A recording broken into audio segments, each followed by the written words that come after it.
สบายดีเนาะมื้อนี้ก็มาพบกับรายการลงครัวเนาะซึ่งคลิปนี้ก็เป็นEPทำอิฐนั่นเองเนาะที่เฮาได้มาลงครัวเพื่อจะเฮ็ดเมนูเด็ดมื้อนี้เนาะสำหรับเมนูที่เฮาจะเฮ็ดมาในมื้อนี้ก็คืออ่าก้อยปลานิลนั่นเองเดี๋ยวขั้นตอนเริ่มต้นเฮาจะไปเริ่มกันเลยขั้นตอนทำอิฐเนาะเฮาก็จะเริ่มโดยการซอยชิ้นปลานั่นเองเราจะซอยให้มันเป็นตอนบางๆเนาะเพื่อที่จะเห็นให้เรากินง่ายเนาะเมนูนี้นี่สามารถกินดิบได้เลยสำหรับคนที่ว่ามักกินดิบเนาะและสำหรับใครที่ว่าบ่มักกินดิบก็สามารถคั่วได้เนาะอาจจะตัดออกมาแบ่งออกมาเป็นแบบนี้อาจจะซอยตอนบางๆเนาะหรือแล้วแต่บุคคลมักเลยเนาะถ้ามักเป็นตอนหนาเขาก็จะซอยเป็นตอนหนาไปเลยแต่สำหรับข้าพเจ้าจะเห็นเป็นตอนบางๆไปเนาะเพื่อที่จะเวลาที่เรามักมะนาวมันจะเข้าเนื้อเข้าหนังดีกว่านั่นเองจะซอยแบบนี้ไปจนกลัวจะแล้ว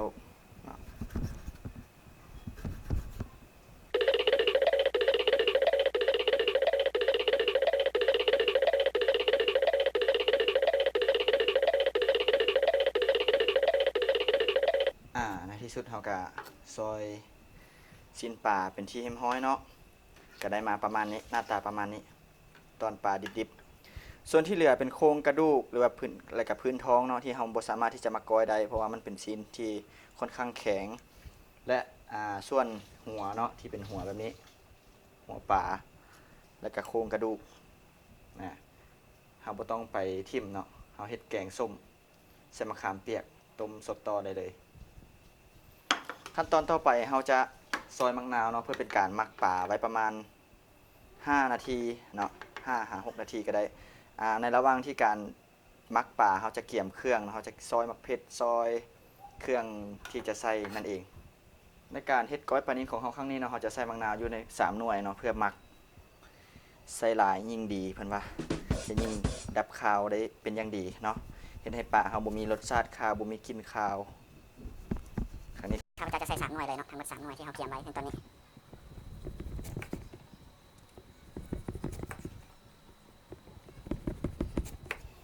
หลังจากที่ซอยมะนาวแล้วเนาะเราก็จะมาหมักเนาะจะบีบมะนาวใส่ชิ้นปลาที่เราซอยเนาะทั้ง3หน่วยเมื่อกี้นี้บีบใส่หมดเลยเพื่อดับคาวนั่นเองเฮ็ดแบบอินดี้เลยเนาะแบบบ้านๆเฮาภาษาพื้นบ้านเฮาใส่หมดเลยเพื่อที่จะให้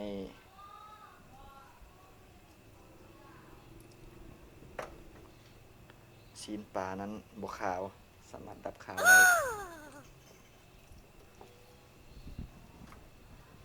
ทั้งหมดโดยการเราใส่3หน่วยเนาะน่าจะพอแล้วแล้วเราก็จะหมักไว้ประมาณ5นาที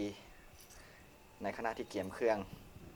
5-10นาทีก็ได้เนาะแล้วแต่คนมักให้มัน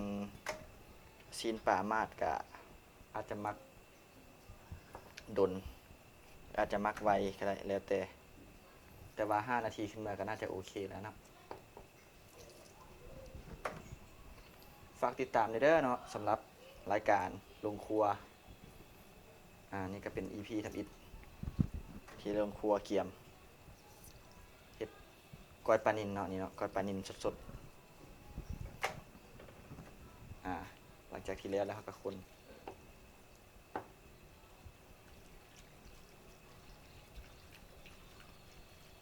นปะไว้แบบนี้มักไว้เนาะในระหว่างที่รอท่าเนาะรอท่าซีนปลาเข้ากับเนื้อมะนาวเขาก็จะไปเฮ็ด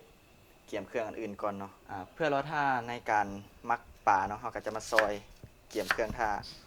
เริ่มจากการซอยหัวชิงไข่นั่นเองเนาะ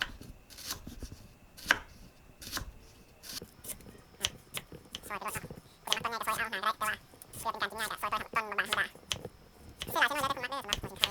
เนาะใส่ดับคาวแต่ว่าข้าพเจ้าจะใส่2 หัวเนาะเมื่อซอยหัวสิงไข่แล้วเนาะเขาก็จะมาซอยหัวผักบัวแดงต่อเนาะใส่หัวเดียวก็พอละใส่หลายมันสิเผ็ดหัวผักบัวนี่ตั้งเผ็ดมักเผ็ดซอยใส่เลย ซอยบางๆคือซอยหัวสิงไข่ละแล้วแต่หัวผักบัวแดงก็เป็นส่วนเป็นตัวช่วยในการ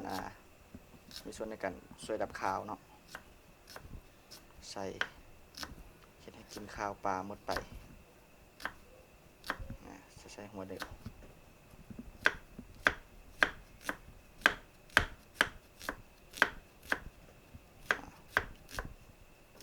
ใส่ลายแล้วก็เผ็ดแต่ว่าใส่พอดีพองาม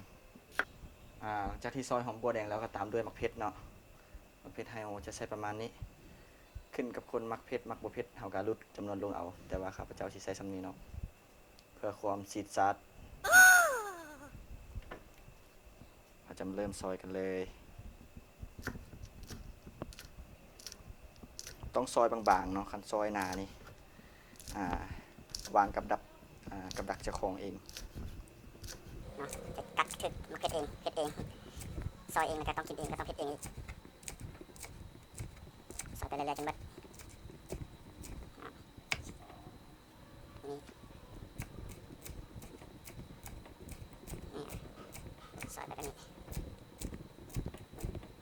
หลังจากที่ซอยเผ็ดไปเป็นที่เรียบร้อยเนาะเราก็มาเข้าที่ข่าเนาะอาจจะเป็นข่าอ่อนเอาใส่น้อยหนึงเนาะเพื่อให้มันหอมเวลากัดกินกับซีนปลาดิบเนาะเราจะได้กลิ่นของข้าวอ่อนๆเนาะไปซอยใส่น้อยหนึงใส่ลายนี่ข่าดิบมันจะหึนแต่ถ้าคนบางคนมักกะแสบเนาะก็ว่าแสบปากันไปจะใส่ประมาณนี้พอเป็นไฮไลท์เราจะมาโต้ด้วยการซอยผักหอมเนาะหอมนี้จะมีหอมบัวแล้วก็หอมป้อมปนกันเนาะซอยตอนน้อยธรรมดาหลังจากที่เราเคี่ยมเครื่องครบแล้วเนาะเป็นเครื่องที่เราเคี่ยมมาทั้งหมดก็มีทั้งหัวสิงไข่แล้วก็หัวผักบัวแดงมีมะเขือแล้วก็มีผักหอมเนาะเป็นเครื่องพื้นฐานที่สำหรับใส่ลาบใส่ก้อยนั่นเองหลังจากนั้นเราก็จะไปปั้นเอาป่ามาเนาะไปปั้นเอาป่าที่ว่าเราได้หมักไว้ก่อนหน้านี้มาเนาะน่าจะโอเคแล้วน่าจะได้แล้วเนาะเราจะไปเอาปั้นป่าออกมาแล้วเราก็จะเอาเครื่องพวกนี้ใส่เลยป่าที่เราหมักเนาะหน้าตาออกมามันก็จะได้ประมาณนี้จะออกสีขาวๆเนาะมันจะมันๆเนี่ยออกประมาณนี้เบิ่งคล้ายๆคือมันสุกเนาะเพราะว่ามันถึกความส้มกดของความส้มกัดเรียบร้อยเราจะปั้นออกไปใส่ซามเพื่อที่จะเฮ็ดก้อยนั่นเองปั้นเอาน้ำมะนาวออกเนาะพอน้ำมะนาวจะส้มหลาย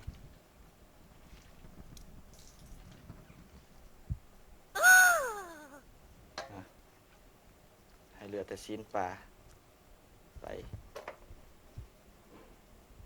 น้ำมะนาวคือน้ำปลาที่เซไปหมักไว้เมื่อกี้นี้เนาะเขาจะได้ประมาณนี้หน้าตาเนาะหน้าตาประมาณนี้ชิ้นปลาที่แซ่มะนาว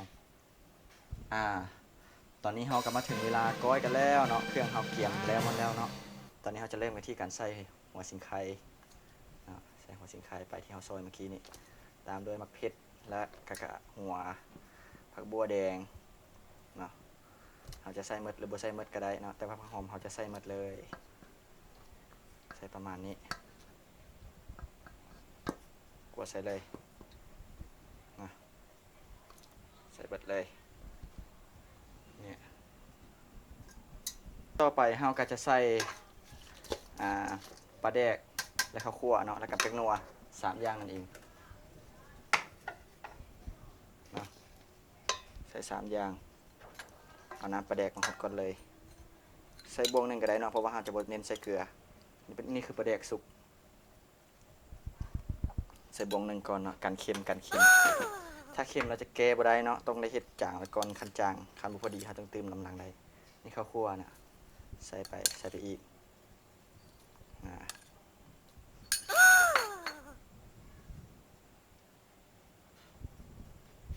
ตามด้วยแป้งนัวเนาะน่าจะได้แล้วคนให้เข้ากันบัดนี้ เขาใส่มะเขือดิบเนาะสีสันมันก็จะออกประมาณนี้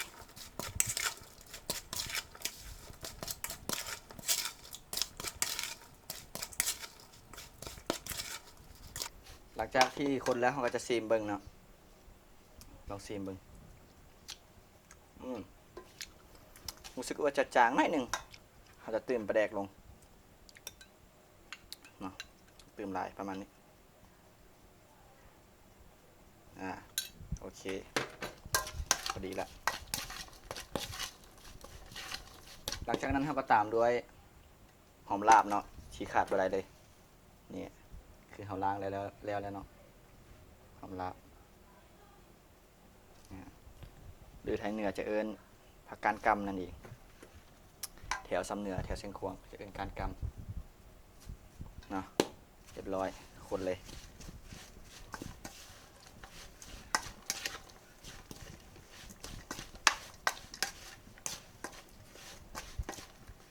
สูตรนี้เราบ่ใส่มักทั่วเนาะเพราะว่าถ้าใส่มักทั่วจะเฮ็ดให้อาหารเราบูดไวเราบ่สามารถเก็บมันไว้ดนได้ผักกับเราก็เกี่ยมไว้แล้วเนาะเป็นพวกผักสลัดผักสะเม็กแล้วก็มักแตงเนาะนี่คือเกี่ยมผักกับเฮาสีสันสดใสฟุ้งฟิ้งเลยผักกับเฮาหน้าตาก็จะออกประมาณนี้เนาะสำหรับกอยปลานิลเฮามื้อนี้ถือว่าเป็นอันสำเร็จเดี๋ยวซีมือครั้งสุดท้ายกับ